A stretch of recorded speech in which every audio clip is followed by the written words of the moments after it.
Hi friends, Kovai driver எல்லாத்துக்கும் ஒரு இனிய காலை வணக்கம். இன்றைக்கி என்ன வீடியோன்னு பார்த்தீங்கன்னா, முந்தா நேற்றுக்கு லாஸ்ட் ட்ரிப்பு நேற்றுக்கு மத்தியானம் சாயங்காலம் தான் வண்டி எடுத்தேன்.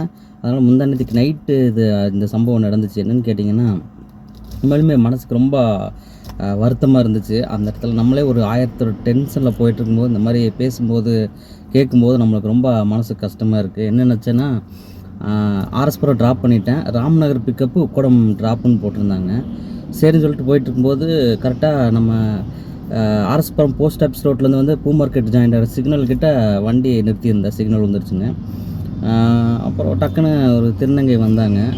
அப்புறம் என்கிட்ட சேஞ்ச் இல்லை ஜிபே தான். உங்களுக்கே தெரியும், நான் ஒரு வீடியோலேயே சொல்லியிருப்பேன், தானம் தர்மம் பண்ணுங்கன்னு சொல்லி. என்கிட்ட சேஞ்ச் இல்லைங்க, சுத்தமாக இல்லை. அப்புறம் இந்த கிழிஞ்சு நோட்டு இங்கே வச்சுருப்பேங்க.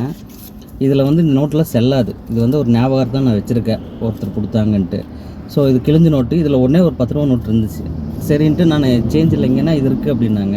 அதெல்லாம் செல்லாதுங்க அப்படின்னாங்க. அப்புறம் நான்ட்டு அதை சொல்லவே இன்னொருத்தங்க வந்து 10 ரூபா கொடுத்தும்பின்னாங்க.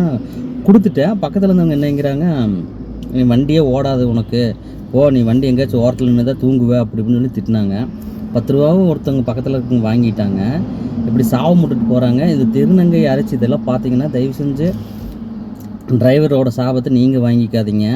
ஏன்னா நான் இது ரொம்ப நீங்கள் சொல்லும்போது நான் கொடுக்குற ஆள். நான் வண்டி ஓடாது அந்த மாதிரிலாம் சாவ மட்டும் அது பழிக்காது, அது ரெண்டாவது. சரிங்களா? அதெல்லாம் பழிக்காது. இந்த திருந்திக்கோங்கன்னு சொல்கிறதுக்கு தான். டிரைவரை தயவு செஞ்சு யாருமே புரிஞ்சுக்கோங்க. தயவு செஞ்சு நீங்கள் பாட்டு சாபத்தை விட்டு போகுது. நீங்கள் சாபம் விட்டதுக்காக இல்லை, நான் வந்து மேக்ஸிமம் தான தர்மம் பண்ணுற ஆள். சரிங்களா? கொடுத்துருவேன். கொடுக்குற எண்ணத்தில் இருக்கிற என்னையவே நீங்கள் வந்து இப்படி வண்டி ஓடாது அப்படி இப்படின்னு சொன்னீங்களா, அதுக்கான பதிவு தான் இது போடுறேன். உண்மையிலுமே இது போடக்கூடாதுன்னு தான் பார்த்தேன். இல்லை சரி போடலாம், இது பார்த்தா ஒரு சிலர் திருந்துவாங்களே. டிரைவரை தயவு செஞ்சு நீங்கள் டிரைவரோட சாபத்தை வாங்காதீங்க.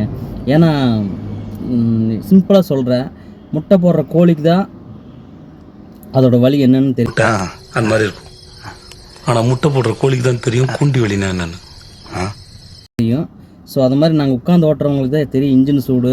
டிரைவருக்கு எல்லாருமே பாருங்கள், உண்மையிலுமே உட்காந்து ஓட்டுனா எல்லாம் உட்காந்து ஜாலியாக காருக்குள்ளே தான் ஓட்டுறான், வண்டிக்குள்ளே தான் ஓட்டுறாங்க. ஆட்டோ ஓட்டுறவங்க இதை விட கஷ்டம். சரிங்களா?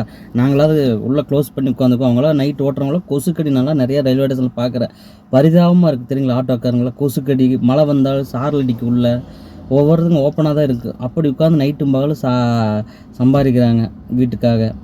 ஸோ அதுக்காக திருநங்கை யாராச்சும் இந்த வீடியோ பார்த்தீங்கன்னா தயவு செஞ்சு இனிமேல் அந்த சாபத்தை விடாதீங்க யாருக்குமே. இல்லைன்னா போயிருங்க, இருந்தால் கொடுப்பாங்க, இல்லைன்னா இல்லைன்னு தான் சொல்லுவாங்க.